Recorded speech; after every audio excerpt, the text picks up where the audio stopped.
Ini adalah kisah dari salah seorang sahabatku. Sebut saja Anis. Entah momen ataupun sebuah kebetulan semata, aku sudah mengenalnya lebih dari 5 tahun lamanya. Namun, selama ini, dia tidak pernah menceritakan hal ini. Kisah di mana dia dan keenam temannya beserta seorang guru tersesat di sebuah bumi perkemahan yang cukup luas, tepatnya di lereng Gunung Lawu. Mereka berdelapan tersesat dan secara tiba-tiba bertemu dengan sebuah keluarga harmonis yang menolong mereka dari hujan dan udara yang dingin kala itu. Tahun 2014, ketika Anis masih duduk di bangku SMA, sekolahnya membuat sebuah kemah di bumi perkemahan dan diikuti oleh seluruh siswa. Kebetulan, Anis menjadi panitia dengan beberapa temannya.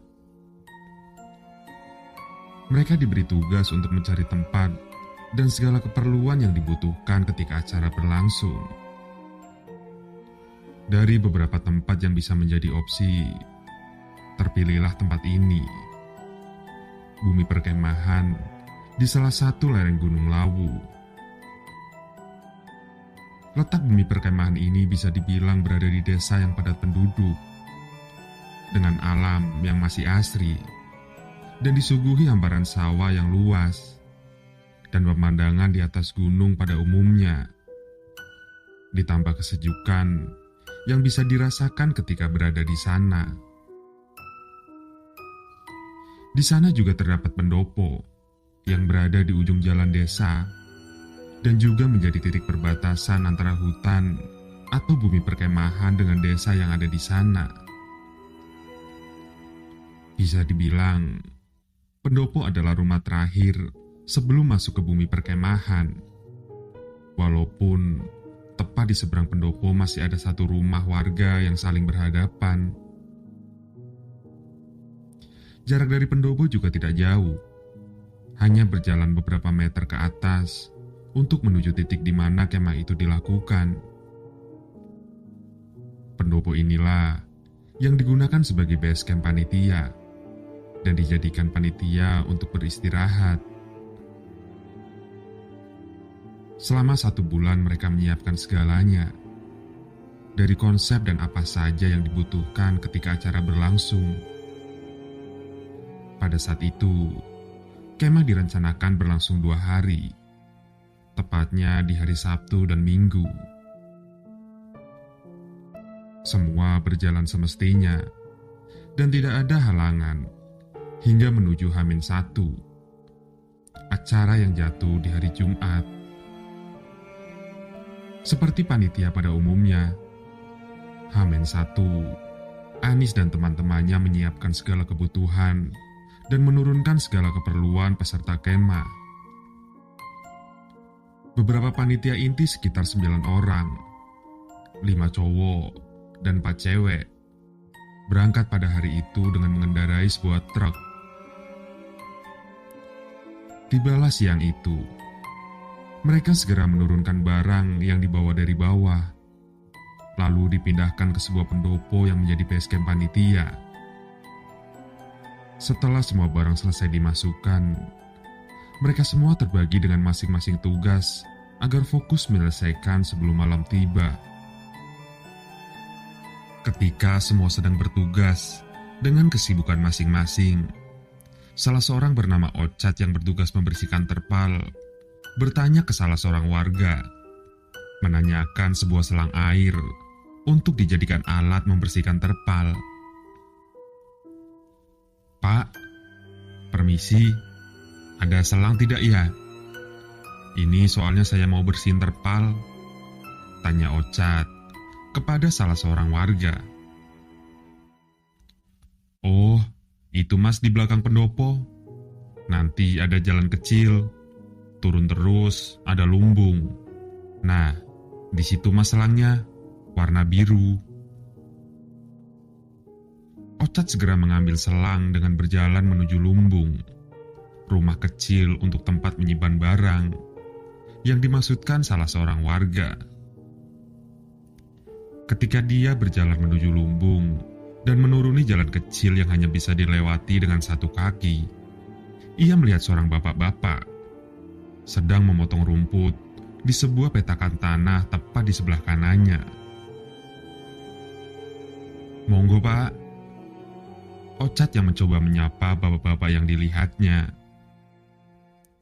Tidak ada jawaban dari bapak itu dengan masih mengayunkan sebilah arit. Pada saat itu Ocat tidak berpikir aneh, karena mungkin bapak itu tidak mendengar apa yang dia katakan.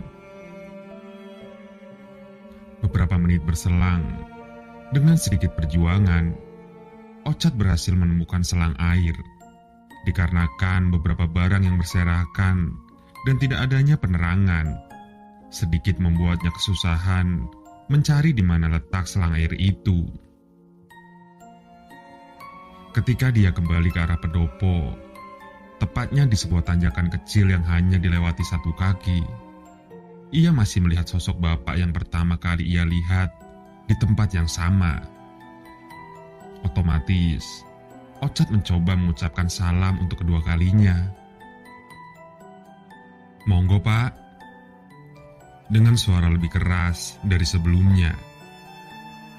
Masih tidak ada jawaban, dan sosok bapak itu masih mengayunkan sebilah arit ke rumput di depannya. Ocat bingung, kenapa bapak itu tidak meresponnya lagi. Karena penasaran, beberapa langkah Ocat berjalan, ia memalingkan badan dan mencoba mengamati seksama ke arah sosok bapak itu.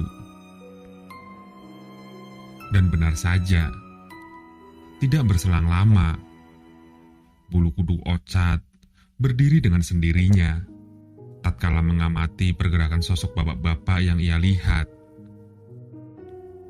Di situ Ocat tersadar bahwa sosok bapak-bapak yang dilihatnya itu tidak berpindah tempat, dengan posisi yang sama dan gerakan yang selalu sama. Dari pertama ia lihat, hingga kembali dari mengambil selang air.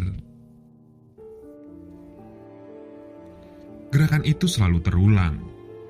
Bahkan ketika Ocat menatap persekian detik, sosok bapak itu benar-benar melakukan gerakan yang selalu sama. Bahkan, tangan ataupun posisi duduk tidak bergeseran sedikit pun. Gerakan yang berulang membuat Ocat ketakutan hingga membuatnya berlari menuju pendopo, dan tanpa berpikir panjang membersihkan terpal itu dengan sedikit tergesa-gesa, walaupun dalam benaknya masih bertanya-tanya dengan apa yang barusan dilihatnya. Bahkan di dalam lubuk hatinya, ingin rasanya mencoba mengecek kembali dan menjawab rasa penasaran dengan sosok bapak-bapak yang ia lihat. Namun, ia mengurungkan niat dengan menaruh selang itu di pendopo tanpa mengembalikan ke lumbung. Ocat pun memilih tidak menceritakan apa yang dilihatnya dengan teman-teman, karena takut itu hanyalah halusinasi semata. Sore harinya, tepat setelah maghrib, setelah semua tugas sudah diselesaikan, beriringan dengan kejadian awal yang dialami Ocat, beberapa panitia memutuskan untuk beristirahat dengan bersantai di dalam pendopo sembari menonton film dengan sebuah tab yang dibawa Anis dan ditemani satu teko penuh teh panas. Sekitar 8 orang sedang asik menonton film. Namun, berbeda dengan Ocat yang memilih untuk berjaga di luar dengan alasan menikmati dinginnya malam itu. Ocat seperti tidak kapok dengan kejadian awal tadi. Dan memang, Ocat dikenal orang yang pemberani dari yang lain. Namun, tidak lama, suara ketukan pintu kaca dari arah luar. 8 orang yang mendengar suara ketukan pintu itu seketika memalingkan pandangan mereka dan bergegas keluar menuju Ocat. "Kenapa, Cat?" tanya Anis. Aku dengar suara orang jalan dari arah sana, jawab Ocat sembari menunjuk arah di mana ia mendengar suara langkah kaki. Ah, masa sih? Tidak mungkinlah. Ini kan rumah terakhir, jelas Anis dengan raut muka seperti tidak percaya dengan apa yang dikatakan Ocat. Bukan hanya Anis, 7 orang lain sempat tidak percaya dengan kesaksian Ocat. Apalagi pendopo itu termasuk rumah terakhir sebelum menuju arah bumi perkemahan. Dan arah di mana Ocat mendengar langkah kaki dari sebelah kiri, di mana arah itu adalah arah menuju bumi perkemahan. Ocat mencoba meyakinkan dan menyuruh teman-teman lain untuk diam beberapa saat. Dan ternyata apa yang dikatakan Ocat benar adanya. Ocat, Anis, dan ketujuh orang lainnya mendengar suara langkah kaki seperti diseret bergesekan dengan tanah. Suara langkah kaki itu benar-benar jelas terdengar. Bahkan semuanya mendengar arah dari sumber suara yang memang tidak jauh dari pendopo. Anis dan yang lain mencoba mengecek dari mana sumber suara itu, namun tidak melihat apapun yang membuat suara itu timbul. Bahkan Ocat sempat mengelilingi pagar pendopo dan tidak melihat orang ataupun hewan di sekeliling pendopo. Padahal suara itu masih terdengar jelas ketika mereka mencoba mengecek sumber suara. Suara itu terus terdengar dan semakin mendekat ke arah pendopo. Wah, nggak bener ini. Yaudah, masuk aja yuk, ucap Onat karena merasa ada hal janggal dari suara itu. Bahkan, ia sempat menghubungkan dengan sosok bapak-bapak yang dilihat sebelumnya. Akhirnya, karena takut ada hal yang tidak diinginkan, mereka memutuskan untuk masuk ke dalam pendopo. Apalagi seorang Ocat yang sebenarnya sudah mengalami hal janggal untuk yang kedua kalinya. Ketika mereka mencoba berpikir positif dan berlindung di dalam pendopo, tiba-tiba timbul obrolan dari seorang Ocat yang dimana ia masih penasaran dan sesekali melihat ke arah luar dari balik pintu kayu yang bagian atasnya terdapat sebuah kaca. Ocat nyeletuk bahwa ia merasa melihat seseorang yang duduk di seberang pendopo. Tepatnya di sebuah rumah yang terdapat kaca besar menembus ke dalam. Dari penglihatan matanya, di dalam rumah itu terlihat seseorang yang duduk bersender pada sebuah kursi dan selalu menatap ke arah pendopo. Mungkin karena jiwa muda mereka membuat kejanggalan awal bukanlah apa-apa. Anis, Ocat dan kedua temannya memutuskan keluar pendopo untuk menikmati sebatang dua batang rokok sembari sesekali melihat ke arah rumah itu. Anis, Ocat dan kedua temannya melihat dengan jelas sosok manusia yang duduk di dalam rumah tersebut. Bahkan ketika mereka mulai tertidur dan bangun untuk sholat subuh, mereka masih melihat sosok itu dengan jelas. Anis sempat bertanya-tanya, dan logika Anis berkata, tidak mungkin ada orang yang duduk bersender dari malam hingga pagi hari dengan posisi yang sama dan tidak berpindah sama sekali. Pagi harinya, ketika mentari sudah memunculkan sinarnya, Anis yang penuh tanda tanya mencoba mengecek rumah, dan ternyata kursi yang digunakan bersender oleh sosok manusia yang dilihat semalam hilang entah kemana. Tidak ada kursi, bahkan rumah itu bisa dibilang rumah kosong. Bukti diperkuat ketika salah seorang warga yang kebetulan lewat mengatakan kepada Anis bahwa rumah yang sedang ia satroni sudah ditinggalkan penghuninya 6 bulan lamanya. Anis yang mendengar penjelasan warga sempat tidak percaya, apalagi yang dilihat semalam benar-benar jelas. sesosok manusia yang duduk di sebuah kursi, tepat di belakang sebuah kaca besar. Ya, tidak mungkin, Thomas. Ini kan rumahnya sudah dijual. Yang punya ikut istrinya ke Wonogiri. Kok kamu malah ngeyel? Mendengar penjelasan warga, sontak Anis bertambah bingung. Karena semalam bukan hanya dia yang melihat sosok itu. Bahkan ketiga temannya yang lain juga melihat. Ocat, yang melihat Anis bercakap dengan salah seorang warga, sempat menanyakan sekembalinya Anis dari arah rumah. Namun Anis lebih memilih berbohong kepada Ocat. Anis berkata bahwa sosok manusia yang ada di dalam rumah itu adalah pemilik rumah yang memang sering duduk di kursi itu dari malam hingga pagi hari.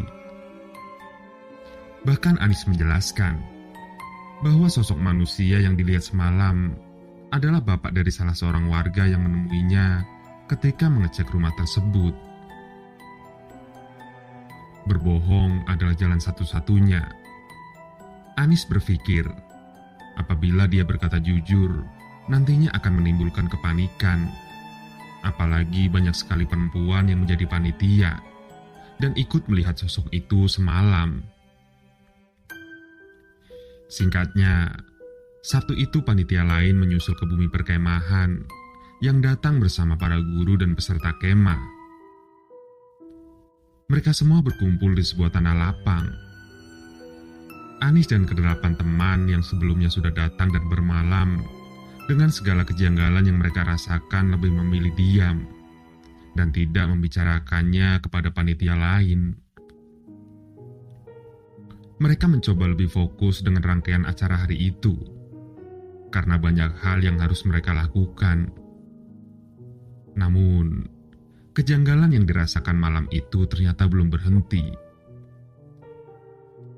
Salah seorang teman Anis bernama Reza, yang ikut bermalam dan kebetulan HP-nya dijadikan alat berfoto, sempat terkejut dengan sebuah foto yang diabadikan malam sebelumnya. Reza melihat sebuah gumpalan asap tebal, berwarna putih, memanjang tepat di sebelah kiri. Seketika, Reza memanggil teman-teman lain yang ada di dalam foto.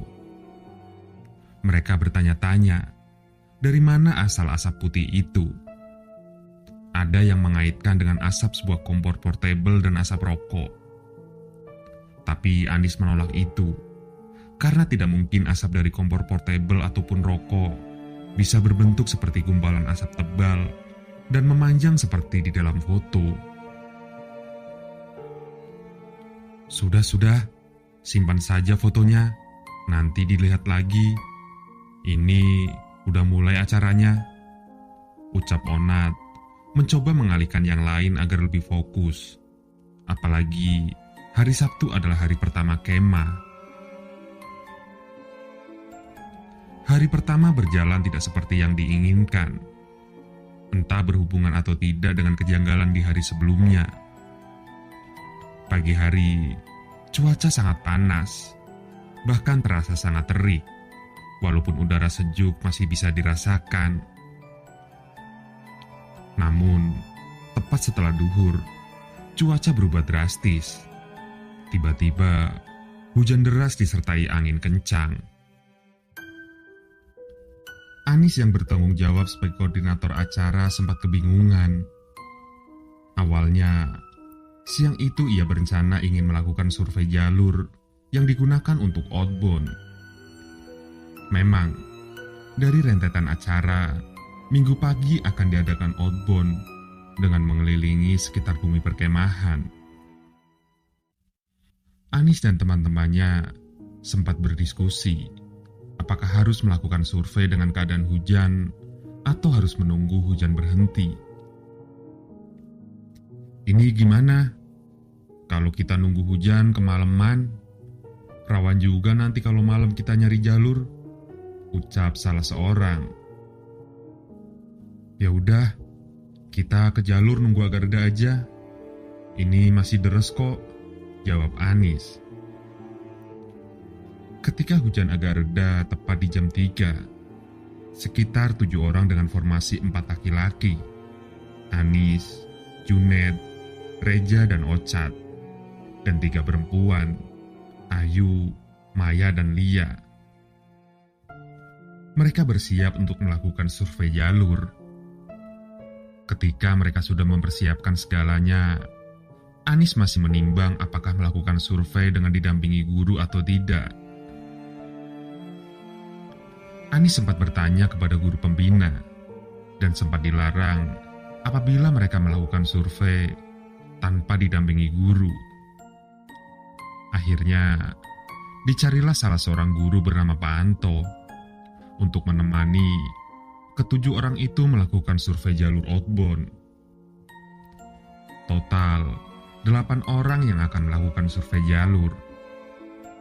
Mereka berjalan ke atas berbekal jas hujan yang mereka pakai. Mereka mulai berjalan melewati pematang sawah dan hutan yang cukup lebat.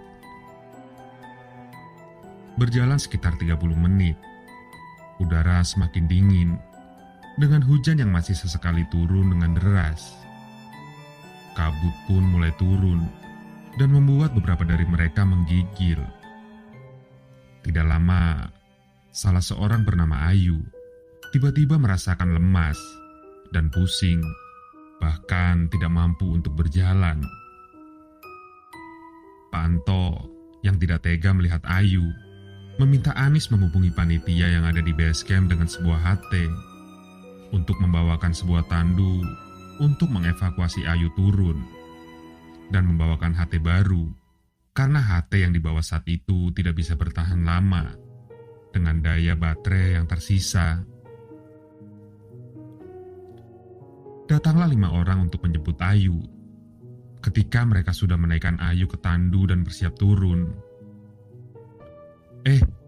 ada yang gantiin Ayu dong. Kamu aja Yun, biar tidak ganjil, ucap Junet yang meminta Yuni menggantikan Ayu. Yuni mengiyakan dan menggantikan Ayu melanjutkan survei jalur pada hari itu. Waktu terus berjalan, hari semakin gelap, ditambah cahaya matahari yang tertutup awan mendung. Mereka tersadar tidak membawa senter sebagai sumber cahaya waktu itu. Bahkan GPS ataupun maps yang seharusnya mereka bawa tertinggal di base camp. Dari awal dalam pemikiran mereka, jalur yang akan mereka lewati tidak jauh dan tidak memakan waktu yang lama. Mereka tidak berpikir apa yang sebenarnya akan ada di depan mereka. Walaupun sebenarnya Anis dan beberapa panitia sudah melakukan survei seminggu sebelumnya, namun dengan kondisi yang berbeda.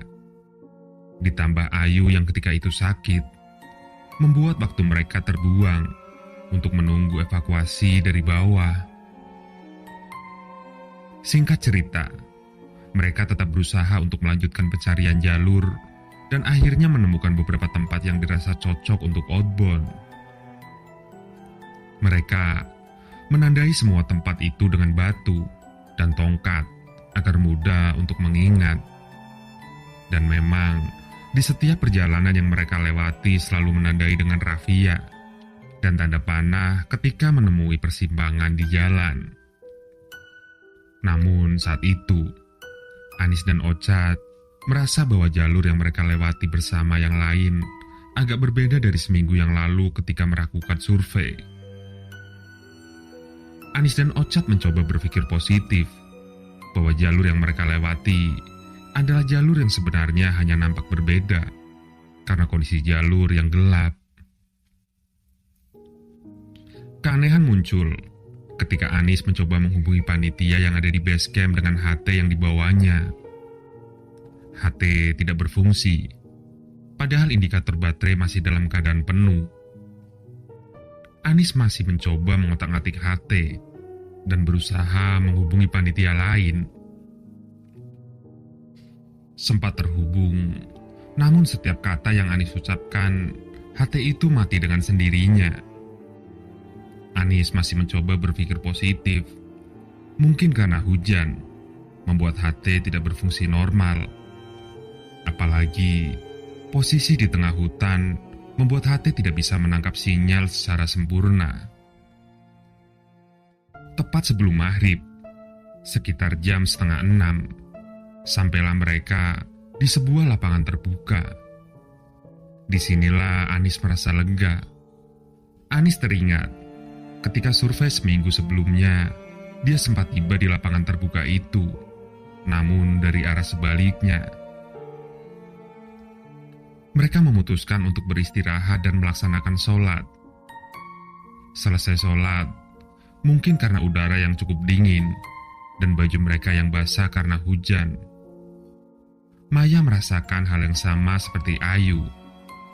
Maya merasakan badannya lemas, pusing, bahkan sekujur tubuhnya gemetar, dan wajahnya nampak pucat. Juna dan beberapa orang lain mencoba membantu Maya agar tidak bertambah parah. Sementara Anis dan Ochad mencari jalur yang pernah mereka lewati seminggu sebelumnya. Anis dan Ochad mencari jalur karena ada 2 cabang jalan dan memastikan jalur mana yang benar menuju jalan keluar ke arah jalan raya. Anis berdiskusi dengan Ochad untuk meyakinkan jalur mana yang benar. Anis kemudian teringat ketika survei pertama kali dari arah sebaliknya, atau bisa dibilang dari arah masuk jalan raya. Dia berjalan menyusuri jalan setapak seperti jalur petani yang menembus ke pematang sawah. Jalur petani itulah yang ujungnya adalah lapangan di mana mereka berada saat itu. Ketika mereka berdua mencoba jalur pertama, Anis menemukan jalur setapak yang mirip dengan jalur dari arah jalan raya. Anis dan Ochad segera menyusuri jalan itu. Mereka terus berjalan, dan anehnya, bukannya menembus pematang sawah. Lama-kelamaan semak belukar semakin lebat, dengan Anis yang masih berusaha menembus semak belukar dengan kedua tangannya. Namun, apa dikata, beberapa langkah kemudian Anis dan Ochad merasa semak belukar semakin lebat. Bahkan, kedua tangannya sudah tidak sanggup untuk menebas semak belukar. Mereka berdua merasa ada yang janggal dengan jalur itu. Karena logika mereka berkata jalur ini tidak mungkin dilewati oleh manusia. Seperti sudah beberapa tahun tidak dilewati. Ini kok kayaknya buntu ya, Chat. Padahal kan ini jalan setapak pas kemarin kita lewat, ucap Anis sembari melihat sekelilingnya. Iya, aku juga ngerasa gitu. Udah nih, fix jalan buntu. Udah, kita putar balik saja, malah takut aku. Jelas Ochad yang ternyata merasakan hal yang sama dengan Anis. Pada saat itu, Anis merasakan hal sangat janggal dengan jalan yang dilewatinya. Padahal dia benar-benar ingat di mana jalan itulah yang menuju ke arah jalan raya. Bahkan di saat Anis mencoba membuka semak belukar, bulu kuduknya sempat berdiri beberapa kali. Apalagi ketika dia melihat semak belukar yang menjulang tinggi melebihi tubuhnya. Anis dan Ochad kembali ke arah lapangan terbuka dan memberitahu yang lain bahwa jalan pertama buntu dan tidak ada jalan keluar karena tertutup semak belukar. Yuni dan Lia yang mendengar kabar dari Anis sontak menangis. Mereka meyakini bahwa saat itu benar-benar tersesat dan tidak bisa kembali ke bumi perkemahan. Pak Anto tidak tinggal diam. Dia mencoba menenangkan dan meyakinkan bahwa pasti akan ada jalan keluar menuju perkemahan. Bingung dan takut, itulah yang dirasakan Anis saat itu. Karena jalan yang ia yakini menuju jalan keluar ternyata hanyalah jalan buntu. Apalagi HT yang ia bawa sudah benar-benar tidak berfungsi, yang sebenarnya berguna menghubungi panitia lain untuk meminta petunjuk jalan. Mereka sempat berdiskusi antara kembali ke jalur sebelumnya atau memilih jalur kedua. Akhirnya, Pak Anto memutuskan untuk berjalan menyusuri jalur kedua. Dengan pertimbangan, apabila melewati jalur sebelumnya, akan memakan waktu yang cukup lama. Sudah, kita lewat jalur mobil saja. Cuma itu jalan yang ke arah bawah. Jelas Pak Anto mencoba menenangkan yang lain. Memang, di jalur kedua dianggap sebagai jalur mobil, karena mereka melihat bekas galian ban mobil. Dan adanya dua jalan beton yang di tengahnya terbelah oleh tanah yang dipenuhi oleh rerumputan. Tetapi, jalur ini bukan jalan menuju bumi perkemahan, melainkan jalan yang menembus ke desa lain. Dan dari 8 orang, belum pernah ada yang melewati jalur ini. Anis dan yang lainnya mengiyakan pilihan Pak Anto. Dalam logika mereka saat itu, akan menemukan rumah warga ketika memilih jalan turun. Mulailah langkah demi langkah berjalan beriringan. 2 di depan, yaitu Pak Anto dan Ocat. 5 orang di tengah, Maya, Lia, Yuni, Anis, Reja, dan Junet berada paling belakang. Mulai muncul rasa was-was. Apalagi 3 perempuan lain, Lia dan Yuni yang sudah terlihat pucat karena takut tidak menemukan jalan keluar. Ditambah Maya yang kondisinya semakin memburuk. Anis dan yang lain mencoba menghibur ketiga perempuan itu dengan bernyanyi dan melempar candaan agar mengalihkan rasa takut mereka, sembari berharap ada yang mendengar suara mereka dari kejauhan. Berjalan sekitar 30 menit dengan nyanyian dan candaan yang selalu mereka lontarkan. Tiba-tiba, Junet yang berada paling belakang meremas bahu Reja yang berada persis di depannya. Langkah Reja sontak terhenti. "Kenapa, Jun?" tanya Reja yang terkejut dan seketika menatap Junet seperti kebingungan, mencari sesuatu di sekelilingnya. "Udah gak apa-apa, lihat depan saja," jawab Junet ketakutan. Junet dan Reja melanjutkan langkah mereka, dengan Reja yang masih kebingungan kenapa Junet meremas bahunya secara tiba-tiba. Tidak lama berselang, giliran Anis yang melihat tingkah aneh Junet. Junet berjalan tersendat, seperti ada sesuatu yang menghalangi di sela-sela kakinya. Bahkan sempat membuatnya terpleset beberapa kali. "Kamu kenapa, Jun? Sakit ya?" tanya Anis kepada Junet. "Enggak kok, enggak. Enggak apa-apa, jawab Junet dengan posisi kepala ke bawah seperti tidak ingin menatap arah depan. Udah Nis, terus aja gak usah lihat ke belakang," Reja yang mencoba meyakinkan Anis.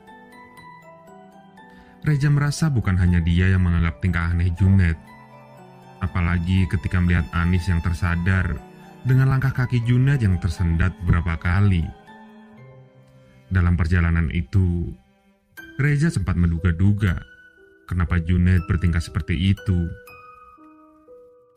Puncaknya, Reja teringat sebuah obrolan di kantin SMA bersama seorang Junet.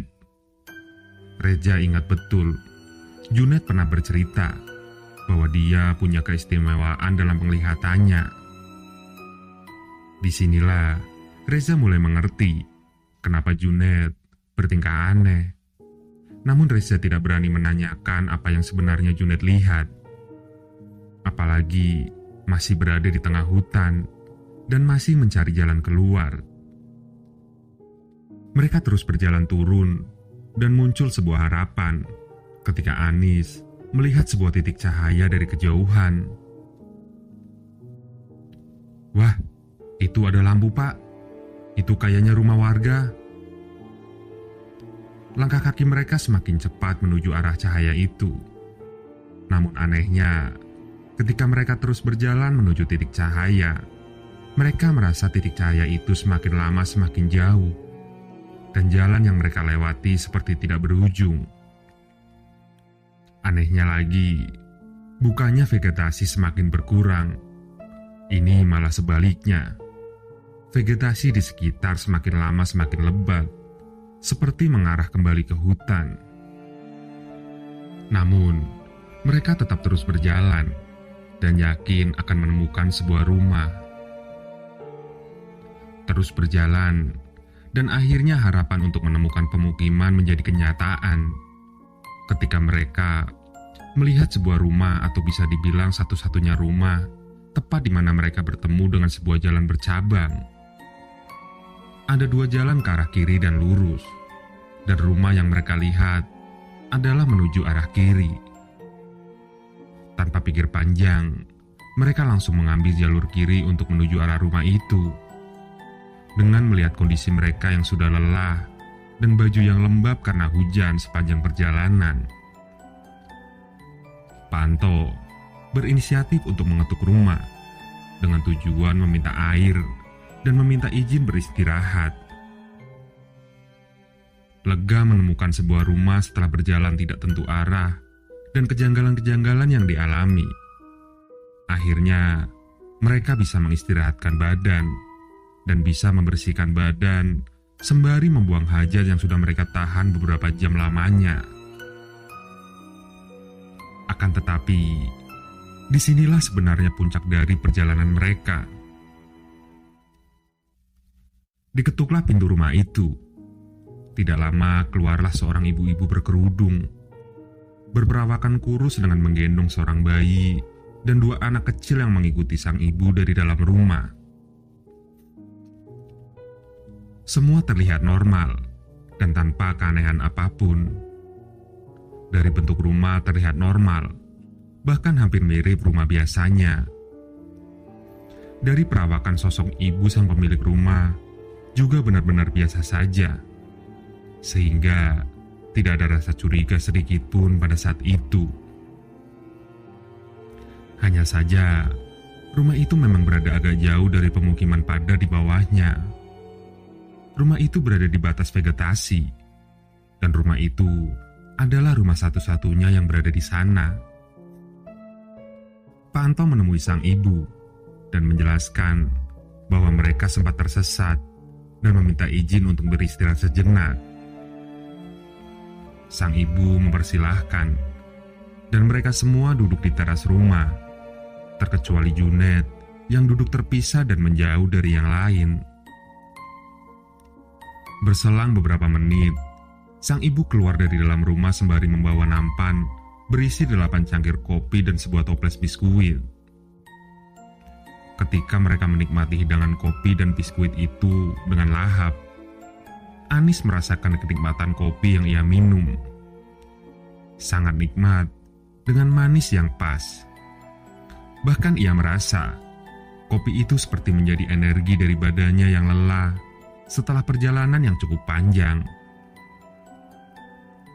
Walaupun saat itu sempat terbesit pikiran keheranan dengan biskuit yang ia makan, karena di dalam kaleng itu tidak ada biskuit yang utuh, hanya terdapat potongan-potongan biskuit di dalamnya. Zah, biskuitnya hancur semua ya? Iya tuh, aku juga mikir begitu. Kayaknya karena anaknya deh. Candaan yang terlontar dari Anis kepada Reja tentang biskuit itu. Sempat ada obrolan antara Pak Anto dan sosok ibu itu.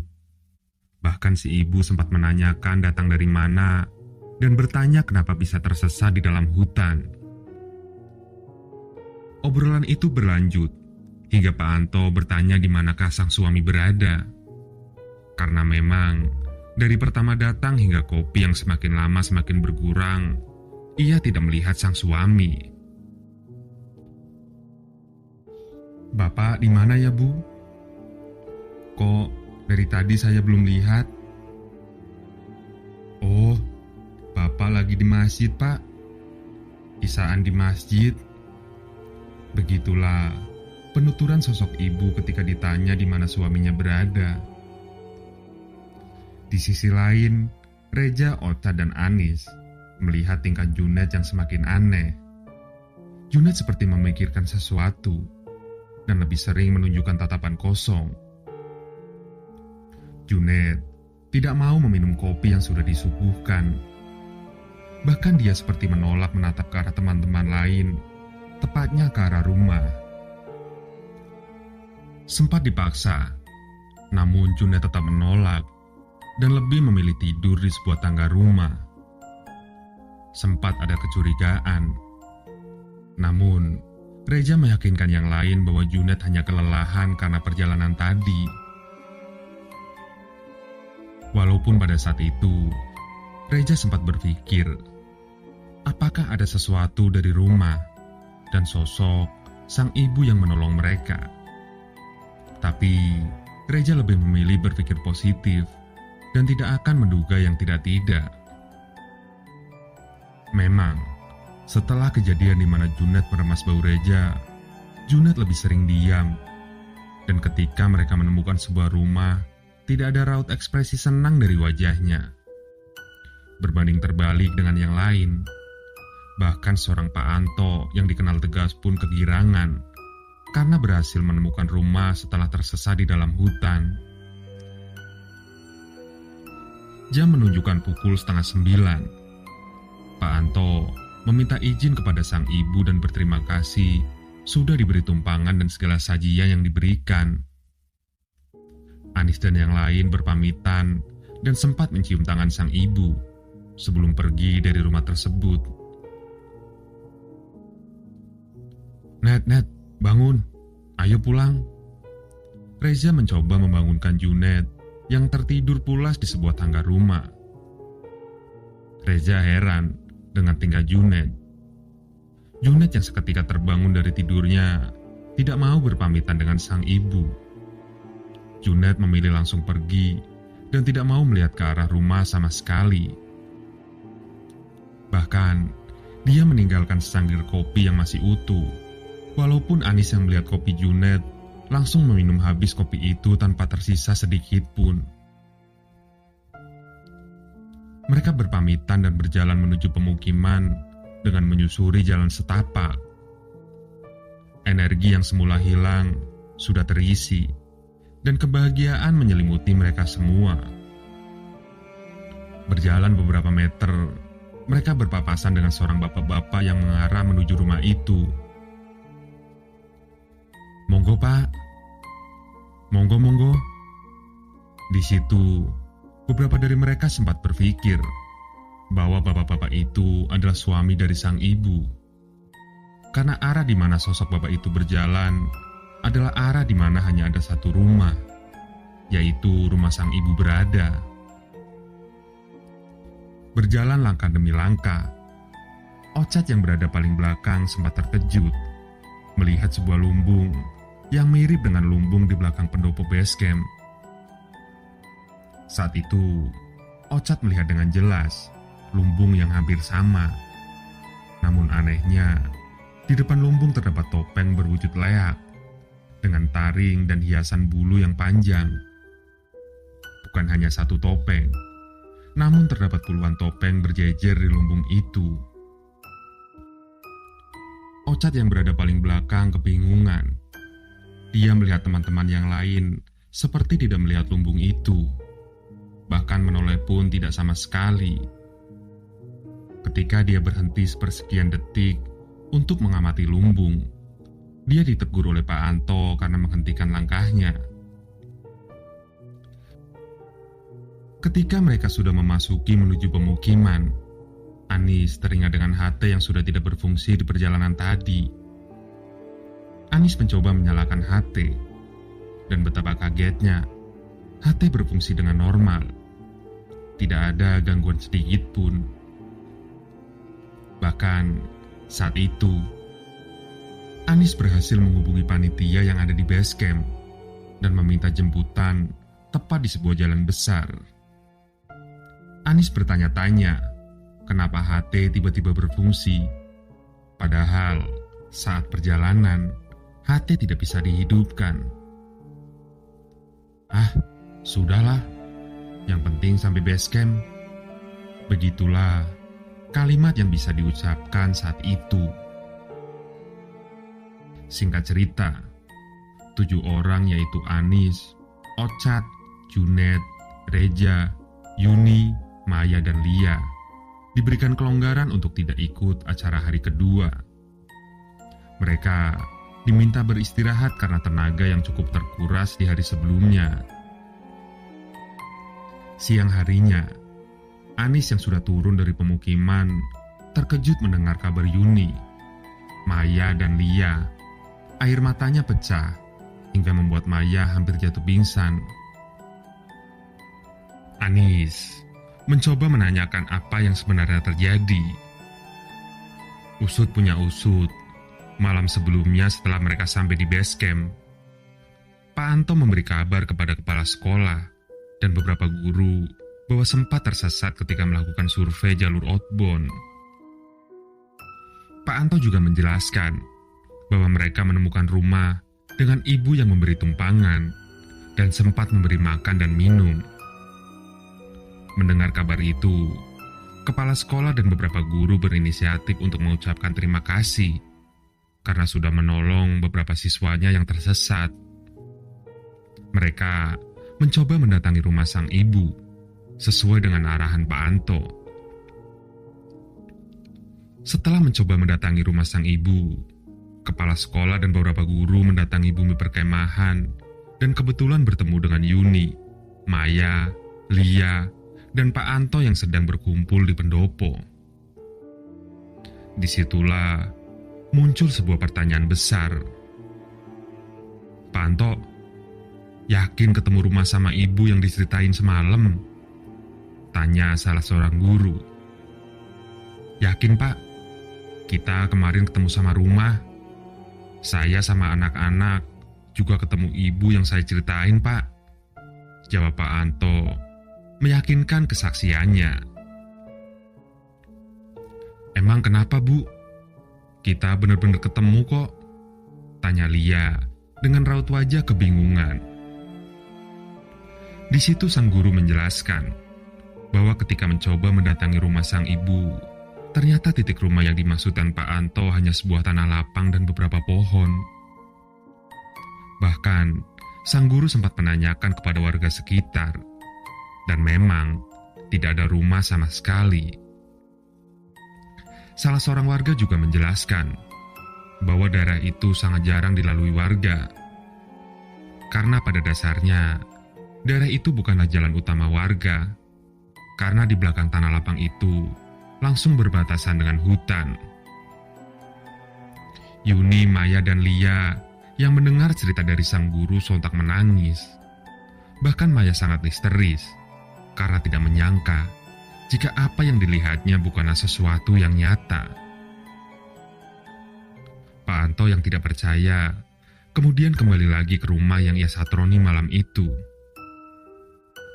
Ketika berjalan dengan jalan yang sama malam itu, ketidakpercayaan Pak Anto seketika buyar ketika titik di mana rumah itu berada benar-benar hanya sebuah tanah lapang. Pak Anto sempat syok dengan apa yang dilihatnya. Namun Pak Anto mencoba mencari informasi tentang rumah sang ibu. Ternyata pernah ada cerita di mana ada seorang ustadz diminta untuk mengisi pengajian oleh seorang ibu-ibu di titik alamat yang sama. Saat sang ustadz mendatangi rumah itu, sesampainya di sana, sang ustadz hanya menemui sebuah tanah lapang. Berjalan beberapa hari setelah kemah dilakukan, cerita tentang rumah dan ibu misterius menjadi bahan pembicaraan di kalangan semua siswa. Anis, Ocha, dan Reja yang langsung mengalami hal itu masih antara percaya dan tidak percaya. Karena apa yang mereka lihat dan apa yang mereka makan benar-benar nyata. Yuni, Maya, dan Lia bahkan tidak mau berkomentar apapun saat itu karena takut dan trauma dengan apa yang mereka alami. Namun, Reja dan Ocat yang memang paling dekat dengan Junet sempat menanyakan kepada Junet yang memang punya kelebihan. Dari pembicaraan mereka berdua, Junaid tidak mau membicarakan soal rumah dan ibu yang mereka temui saat itu. Junaid berkata bahwa dari awal perjalanan memang terasa aneh. Apalagi setelah Ayu sakit, perjalanan terasa berbeda, dengan cuaca yang ekstrim dan jalan yang nampak berbeda. Junaid juga bercerita, ketika dia meremas tangan Reja, Junaid melihat sosok leak besar berwarna hitam yang sempat lewat di depannya, yang membuat badannya agak oleng dan sempat terjatuh hingga meremas tangan Reja. Sosok leak ini sama dengan topeng yang dilihat Ochad di lumbung sepulangnya dari rumah sang ibu. Dan setelah itu, Junaid merasa ada sesosok hitam yang selalu mengikutinya dan sempat memberi arah jalan mana yang benar. Ochad dan Reja yang mendengar cerita dari Junaid sempat mengaitkan sosok hitam dengan sosok rumah dan ibu yang mereka temui. Tapi itu hanyalah sebuah dugaan.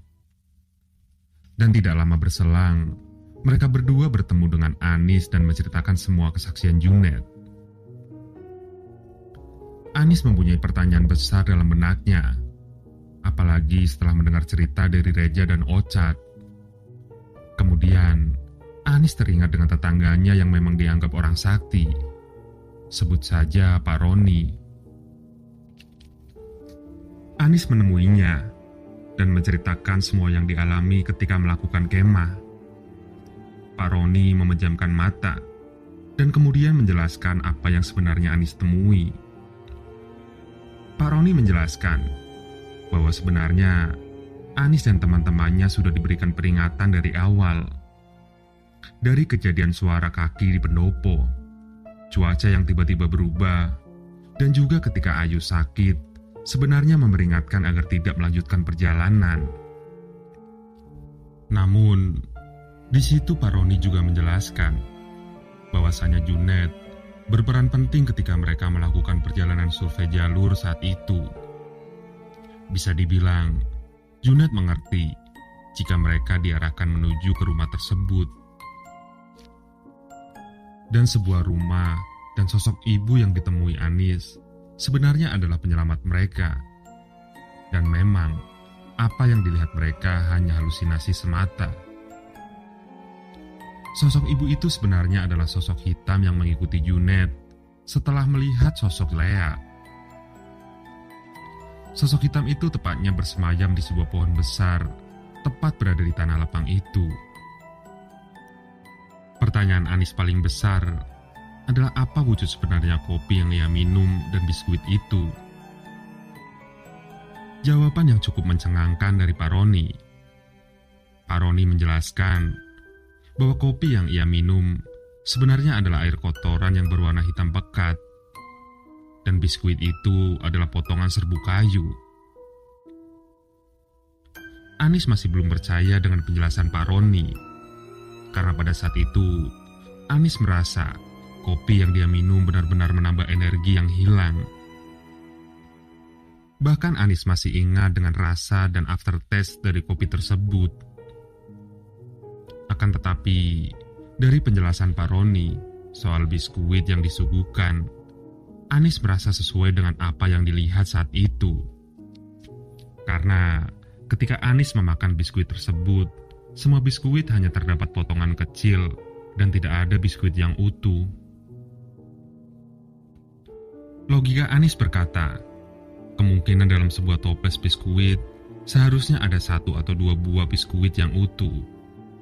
Akan tetapi, di dalam toples tersebut, semua biskuit berbentuk potongan kecil. Tidak hanya Anis, Reja juga merasakan hal yang sama saat itu.